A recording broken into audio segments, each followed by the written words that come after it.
नमस्कार। आज हमारे पास एक बहुत ही दिलचस्प सामग्री है। ये सिद्धार्थ विश्वविद्यालय कपिलवस्तु की ओर से है, महात्मा गांधी की 156वीं जयंती के अवसर पर। जी। और इसमें गांधी जी को सिर्फ एक स्वतंत्रता सेनानी के तौर पर नहीं देखा गया है। हाँ, वो पारंपरिक छवि से हटकर है। बिल्कुल।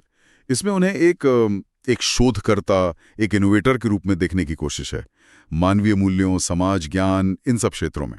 सही कहा। और ये जो सामग्री है, जो मानविकी और सामाजिक विज्ञान संकाय ने तैयार की है, ये हमें गांधी जी के काम करने के तरीके, उनकी सोच की परतें, उसको समझने का एक नया नजरिया देती है, मुझे लगता है। हाँ। तो आज कोशिश यही रहेगी कि इसके जो मूल विचार हैं, उन्हें पकड़ें। खासतौर पर ये कि कैसे उन्होंने परंपरा को भी साधा और आधुनिक जांच पड़ताल, प्रयोग, उनको भी अपनाया, और ये भी कि आज ये सब कितना प्रासंगिक है। बिल्कुल। तो चलिए इसी सोच में थोड़ा और गहरा उतरते हैं। गांधी जी का जन्म 2 अक्टूबर 1869 पोरबंदर, गुजरात। ये तो हम सब जानते हैं। जी, ये बेसिक जानकारी है। हाँ, लेकिन जो बात शायद उन्हें वाकई असाधारण बनाती है, वो है उनका रास्ता।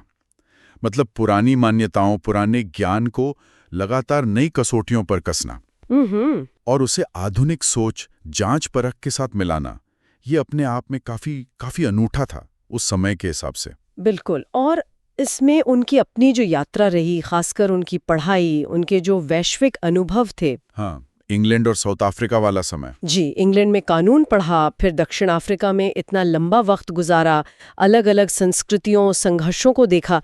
इन सब ने मिलकर उनके अंदर सत्य, न्याय, अहिंसा को लेकर एक तरह की रिसर्च वाली सोच पैदा की। अच्छा, रिसर्च वाली सोच। हाँ, वो सिर्फ दार्शनिक बातें नहीं कर रहे थे, वो उन विचारों को जीवन की प्रयोगशाला में लगातार परख रहे थे। उनके क्या नतीजे आ रहे हैं, उसका विश्लेषण कर रहे थे। और यहीं पर शायद उनका वो मशहूर कथन, मेरा जीवन ही मेरा संदेश है, फिट बैठता है। बिल्कुल। जब हम इसे इस शोधकर्ता वाले नजरिए से देखते हैं, तो इसका मतलब और भी गहरा हो जाता है ना? एकदम। ये सिर्फ एक लाइन नहीं है, ये उनके पूरे काम करने के तरीके का निचोड़ है कि भाई, आपका जीवन, आपके काम, आपके प्रयोग, वही आपके सिद्धांतों का सबसे बड़ा सबूत बने। सही। क्या ये अपने आप में एक बहुत बड़ा इनोवेशन नहीं था उस वक्त, कि दर्शन और कर्म को ऐसे मिला देना? निश्चित रूप से। ये सिर्फ एक आदर्श वाक्य नहीं था, ये उनके जीने का, काम करने का, सोचने का मूल ढांचा था। एक लगातार चलने वाला प्रयोग, एक सतत शोध। और यहीं से हम गांधी जी को सिर्फ एक राजनीतिक या आध्यात्मिक नेता नहीं, बल्कि एक समाज शोधकर्ता, एक सोशल साइंटिस्ट के रूप में भी देख सकते हैं। ये वाकई एक अलग और सोचने पर मजबूर करने वाला नजरिया है। आमतौर पर तो हम उन्हें आंदोलनों से, स्वतंत्रता संग्राम से ही जोड़ते हैं। हाँ, वो छवि ज्यादा प्रचलित है। समाज शोधकर्ता, इस आइडिया को थोड़ा और खोलेंगी? ये किस तरह का शोध था? देखिए, गांधी जी के जो सत्य के साथ प्रयोग थे, हाँ, चाहे वो उनके खान पान से जुड़े हों, स्वास्थ्य और प्राकृतिक चिकित्सा से जुड़े हों, या फिर सादा जीवन, आत्मनिर्भरता के आदर्शों से, इन्हें हम आज की जो रिसर्च मेथोडोलॉजी है, उसकी भाषा में एक्शन रिसर्च कह सकते हैं। क्रिया आधारित शोध। एक्शन रिसर्च मतलब ये कि सिर्फ सिद्धांतों पर सोचना नहीं, बल्कि उन्हें अमल में लाना, उनके असर को देखना, उनसे सीखना और फिर अपने तरीकों को और बेहतर बनाना। ये एक साइकिल थी, विचार, फिर एक्शन, फिर ऑब्जर्वेशन और फिर सुधार। क्या आप इसका कोई ठोस उदाहरण दे सकती हैं, जिससे ये एक्शन रिसर्च वाली बात और साफ हो जाए? क्यों नहीं। सत्याग्रह उनका पूरा सिद्धांत और उसका अभ्यास। अच्छा, हाँ। ये सिर्फ अंग्रेजों के खिलाफ विरोध का एक तरीका नहीं था, ये असल में नैतिक प्रतिरोध, अहिंसक दबाव की शक्ति और उसकी क्या सीमाएं हैं, इस पर किया गया एक बहुत बड़ा, बहुत लंबा और गहरा सामाजिक मनोवैज्ञानिक शोध था। उन्होंने अलग अलग हालात में अलग अलग ग्रुप्स के साथ इसे आजमाया, इसके नतीजों का बारीकी से अध्ययन किया और लगातार अपनी स्ट्रैटेजी को रिफाइन करते रहे। सही।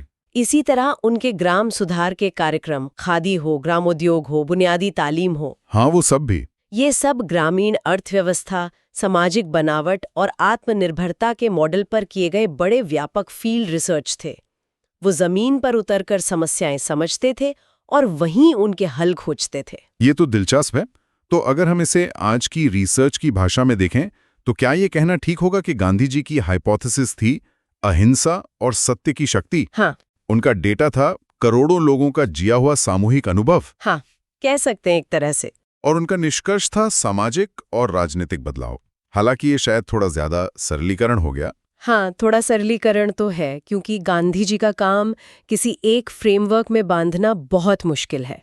पर यह तुलना हमें उनके काम के प्रयोगात्मक और शोध आधारित स्वभाव को समझने में मदद करती है। सही। उनका पूरा जीवन ही एक तरह का खुला रिसर्च पेपर था, जिसका सेंट्रल सवाल था, क्या सत्य और अहिंसा के रास्ते पर चलकर एक बेहतर, ज्यादा न्यायपूर्ण, ज्यादा मानवीय समाज बनाना मुमकिन है?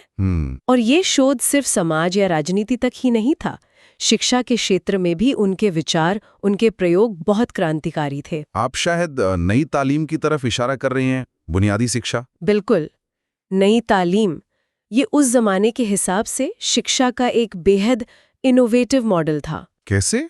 क्या खास था उसमें? खास ये था कि वो किताबी ज्ञान को हाथ के काम से, शिल्प से, लोकल हुनर से और जीवन के व्यावहारिक अनुभवों से जोड़ता था। अच्छा। मूल विचार ये था कि शिक्षा ऐसी हो जो सिर्फ दिमाग का नहीं, बल्कि हाथ और दिल का भी विकास करे, जो इंसान को सिर्फ जानकारी न दे, बल्कि उसे आत्मनिर्भर बनाए, उसमें प्रॉब्लम सॉल्विंग की क्षमता पैदा करे और सीखने की प्रक्रिया रटने पर नहीं, अनुभव पर आधारित हो, करके सीखना। ये तो कमाल की बात है। आज दुनिया भर में जो एजुकेटर्स और यूनिवर्सिटीज जिन कॉन्सेप्ट्स पे जोर दे रहे हैं, जैसे एक्सपीरियंशियल पेडागोजी, हाँ, करके सीखना, या स्किल इंटीग्रेटेड करिकुलम कि पढ़ाई के साथ हुनर सिखाओ, जी, ये सारे आइडियाज गांधी जी लगभग एक सदी पहले ही इतने साफ तौर पर रख चुके थे। ये तो वाकई उनकी दूरदर्शिता दिखाता है। निश्चित तौर पर। और ये बात सिद्धार्थ विश्वविद्यालय के अपने फोकस से भी जुड़ती है। हाँ, उनका फोकस मानविकी, पुरातत्व, इतिहास, संस्कृति पर है। जी, गांधी जी ने हमेशा अपनी सांस्कृतिक जड़ों, अपनी विरासत को सहेजने पर जोर दिया, लेकिन वो परंपरा को कोई जड़ चीज नहीं मानते थे। अच्छा। वो उसमें लगातार सुधार और प्रगति की गुंजाइश देखते थे।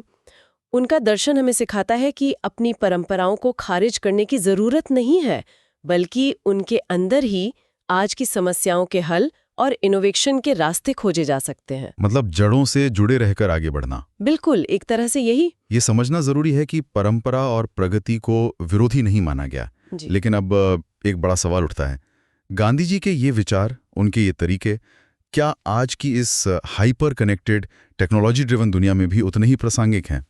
जहां एआई है, बिग डेटा है, जेनेटिक इंजीनियरिंग है, ग्लोबल इनोवेशन की धूम है। मेरे ख्याल में तो उनकी प्रासंगिकता कम होने के बजाय शायद और बढ़ गई है। अच्छा, कैसे? देखिए, सबसे पहला और सबसे जरूरी सबक है रिसर्च और इनोवेशन में नैतिकता का। एथिक्स। हाँ, एथिक्स।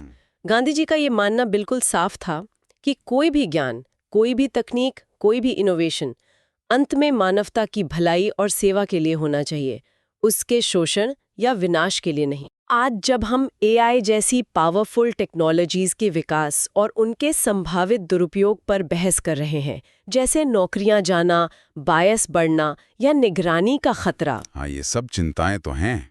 तो गांधी जी का ये नैतिक कंपास, ये एथिकल गाइडेंस हमें रास्ता दिखा सकता है। सवाल ये पूछना है कि हम जो बना रहे हैं वो इंसानियत को बेहतर बना रहा है या और कमजोर। ये नैतिकता वाला पहलू आके सोचने वाला है। पर क्या गांधी जी के सिद्धांत आज के डेवलपर्स या रिसर्चर्स को कोई प्रैक्टिकल गाइडलाइन दे सकते हैं, या ये सिर्फ एक आदर्शवादी बात है? नहीं, सिर्फ आदर्शवाद नहीं है, इसमें प्रैक्टिकल संकेत भी हैं। जैसे कोई भी नई तकनीक बनाते वक्त ये सवाल पूछना, इसका सबसे कमजोर इंसान पर क्या असर पड़ेगा। अंतिम व्यक्ति का विचार। हाँ, अंतिम व्यक्ति या सर्वोदय, सबका उदय, सबका भला। क्या ये तकनीक समाज में मौजूदा असमानताओं को बढ़ाएगी या कम करेगी? क्या इसके अनपेक्षित नतीजे हो सकते हैं? सही बात है। ये सवाल इनोवेशन के लक्ष्य को फिर से परिभाषित करने में मदद करते हैं। लक्ष्य सिर्फ प्रॉफिट या टेक्नोलॉजिकल सुपीरियॉरिटी न हो, बल्कि ज्यादा बड़ा मानवीय कल्याण हो। और सस्टेनेबिलिटी का क्या? स्थिरता। आज जब हम क्लाइमेट चेंज और पर्यावरण के संकट से जूझ रहे हैं, तब गांधी जी के सादे जीवन और कम उपभोग के सिद्धांत कितने मायने रखते हैं? ये तो सीधे सीधे जुड़ते हैं। गांधी जी का अपरिग्रह मतलब जरूरत से ज्यादा जमा न करना, और स्वदेशी मतलब स्थानीय संसाधनों पर निर्भर रहना। हाँ, ये दर्शन आज की इस सर्कुलर इकोनॉमी, मिनिमलिज्म और सस्टेनेबल लिविंग जैसी बातों का मूल तत्व है। वो शायद उस समय इन शब्दों का इस्तेमाल नहीं करते थे, पर उनका पूरा जीवन दर्शन प्रकृति के साथ तालमेल, संसाधनों का सम्मान और जरूरतों को सीमित रखने पर आधारित था। सही। वो आज के कार्बन फुटप्रिंट कम करने को शायद संयम कहते। उनका जीवन दिखाता है कि कम संसाधनों में भी एक संतुष्ट और उद्देश्यपूर्ण जीवन संभव है। ये आज की जो उपभोक्तावादी संस्कृति है, उसके लिए एक बहुत शक्तिशाली विकल्प है। और तीसरा अहम पहलू, समावेशिता, इंक्लूसिविटी। आपने सर्वोदय का जिक्र किया। आज के इनोवेशन इकोसिस्टम में ये विचार कितना जरूरी है? बेहद जरूरी। गांधी जी ने हमेशा समाज के सबसे हाशिए पर खड़े, सबसे वंचित व्यक्ति के उत्थान की बात की। आज हम देखते हैं कि बहुत सारे तकनीकी इनोवेशंस अक्सर उन्हीं लोगों को फायदा पहुंचाते हैं जो पहले से साधन संपन्न हैं। इससे डिजिटल डिवाइड या दूसरी तरह की खाइयां और चौड़ी हो जाती हैं। हाँ, ये होता है। गांधी जी का सर्वोदय का सिद्धांत हमें याद दिलाता है कि असली प्रगति वो है जिसका लाभ समाज के हर तबके तक पहुंचे, खासकर सबसे जरूरतमंद तक। इनोवेशन ऐसा हो जो समस्याएं हल करे, न कि नई समस्याएं खड़ी करे या मौजूदा दरारों को और गहरा कर दे। सचमुच। स्रोत सामग्री में एक लाइन है जो बहुत सोचने पर मजबूर करती है। मानवता के बिना शोध खतरनाक है, नैतिकता के बिना नवाचार अंधा है। हाँ, बहुत पावरफुल लाइन है ये। ये पंक्तियां आज के संदर्भ में बहुत वजन रखती हैं। गांधी जी हमें एक तरह का नैतिक दिशा सूचक यंत्र दे रहे हैं। बिल्कुल। वो हमें याद दिलाते हैं कि तकनीकी प्रगति अपने आप में अंतिम लक्ष्य नहीं है। असली लक्ष्य मानवीय मूल्यों को बढ़ाना और एक न्यायपूर्ण करुणामय समाज बनाना होना चाहिए। टेक्नोलॉजी तो सिर्फ एक साधन है, साध्य नहीं। तो ये सारी बातें उन लोगों के लिए क्या मायने रखती हैं जो सीखने सिखाने की प्रक्रिया में हैं या जो किसी भी तरह से ज्ञान बनाने या इनोवेशन से जुड़े हैं? स्रोत सामग्री छात्रों और फैकल्टी को कुछ करने का आह्वान करती है, लेकिन इसे हम सभी जिज्ञासु लोगों के नजरिए से देख सकते हैं। हाँ, पहला आह्वान तो यही है कि हम सब गांधी जी की तरह शोधकर्ता बने, अपने अपने दायरे में, छोटे स्तर पर ही सही है। मान के लिए अपने ज्ञान और कौशल का इस्तेमाल करें। ये शोध प्रैक्टिकल हो, जमीनी हकीकत से जुड़ा हो। सही बात है। सिर्फ अपने करियर या डिग्री के लिए नहीं, बल्कि समाज में कुछ पॉजिटिव बदलाव लाने के इरादे से हो। छोटे स्तर पर ही सही, लेकिन सत्य के साथ प्रयोग करने का साहस जुटाएं। और इस शोध या इनोवेशन की प्रक्रिया में गांधीवादी विचारों को कैसे शामिल किया जा सकता है? क्या इसके कुछ ठोस तरीके हैं? कई तरीके हैं। एक है कम्युनिटी एंगेजमेंट, मतलब जिनके लिए आप समाधान खोज रहे हैं उन्हें प्रोसेस में शामिल करें। उनकी ज़रूरतें, उनकी समस्याएं उनसे बेहतर कौन समझेगा? सही बात है। दूसरा, एथिकल प्रैक्टिस। पूरी प्रक्रिया में पारदर्शिता, ईमानदारी, जवाबदेही बनाए रखें। डेटा का गलत इस्तेमाल न हो, किसी को नुकसान न पहुंचे। तीसरा, इंटरडिसिप्लिनरी अप्रोच। समस्याओं को किसी एक विषय के संकरे चश्मे से ना देखें।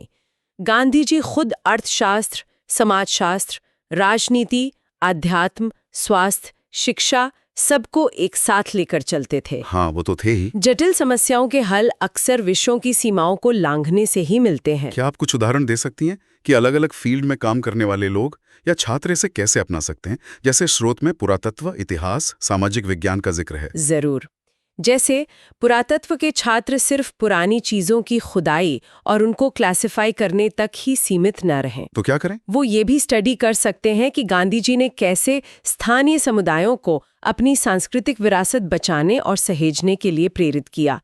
वो संरक्षण के कम्युनिटी मॉडल बनाने पर काम कर सकते हैं। अच्छा। इतिहास के छात्र सिर्फ घटनाओं का वर्णन न करें, बल्कि ये विश्लेषण करें कि गांधीवादी अहिंसा के विचार और तरीके कैसे दुनिया भर में सिविल राइट्स मूवमेंट्स की प्रेरणा बने, जैसे अमेरिका में मार्टिन लूथर किंग जूनियर का संघर्ष। हाँ, या दक्षिण अफ्रीका में रंगभेद विरोधी आंदोलन। बिल्कुल। उनकी सफलता में क्या भूमिका निभाई। सामाजिक विज्ञान के छात्र गांधी जी के ग्रामीण आत्मनिर्भरता और डिसेंट्रलाइज्ड इकोनॉमी के मॉडल का आज के संदर्भ में मूल्यांकन कर सकते जी, हैं। क्या वो आज की आर्थिक चुनौतियों का कोई सस्टेनेबल समाधान दे सकते हैं? हाँ, या सर्वोदय के सिद्धांत को आज की सामाजिक नीतियों के मूल्यांकन का आधार बना सकते हैं। तो कुल मिला के संदेश ये है कि गांधी जी की विरासत सिर्फ म्यूजियम में सजाने या जयंती पर याद करने के लिए नहीं है। बिल्कुल नहीं। ये एक जीवित विचार प्रणाली है जिसे हमारी क्लासरूम्स, हमारी लैब्स, हमारे स्टार्टअप्स, हमारी पॉलिसी मेकिंग प्रक्रियाओं में एक्टिवली अपनाने और आगे बढ़ाने की जरूरत है। सही कहा। ये हमें याद दिलाता है कि अपनी जड़ों से जुड़े रहकर भी आधुनिकता और इनोवेशन को जिम्मेदारी के साथ कैसे अपनाया जा सकता है। बिल्कुल सही। जैसा कि सिद्धार्थ विश्वविद्यालय की सामग्री भी कहती है, हमें नैतिक रूप से शोध करना है, जिम्मेदारी से इनोवेशन करना है और सच्चाई और सादगी से जीना है, ताकि हमारी शिक्षा और हमारा ज्ञान सचमुच मानवता की सेवा कर सके। ठीक वैसे ही जैसे गांधी जी ने कल्पना की थी। ये एक लगातार चलने वाला प्रयास है, एक सतत साधना। और यहाँ गांधी जी का वो कथन फिर याद आता है, भविष्य इस पर निर्भर करता है कि हम वर्तमान में क्या करते हैं। बिल्कुल सही। हमारे आज के चुनाव, हमारे आज के काम ही हमारे आने वाले कल की दिशा तय करेंगे। हाँ, ये एक बहुत शक्तिशाली रिमाइंडर है कि जिम्मेदारी हम पर है, अभी इसी पल। तो अंत में सभी सुनने वालों के लिए एक विचार छोड़ जाते हैं, जिस पर वो खुद सोच सकें, शायद अपने साथियों के साथ चर्चा कर सकें। जी। आज की इस बेहद तेज रफ्तार, तकनीकी रूप से उन्नत दुनिया में, जहां आर्टिफिशियल इंटेलिजेंस, बायोटेक्नोलॉजी जैसी ताकतवर टेक्नोलॉजीज रोज नई संभावनाएं और चुनौतियां पेश कर रही हैं, हम गांधी जी के मूल नैतिक सिद्धांतों, खासकर मानवता की सेवा, स्थिरता और अंतिम व्यक्ति का कल्याण को इनोवेशन की प्रक्रिया में कैसे ठोस रूप से शामिल कर सकते हैं। प्रक्रिया में शुरुआत से ही। हाँ, सिर्फ नतीजों में नहीं, बल्कि शुरुआत से ही। हम ये कैसे पक्का कर सकते हैं कि तकनीकी प्रगति का रथ वाकई सबको साथ लेके चले, न कि कुछ लोगों को और आगे ले जाए और बाकियों को पीछे छोड़ दे। ये सवाल आज शायद पहले से कहीं ज्यादा जरूरी है।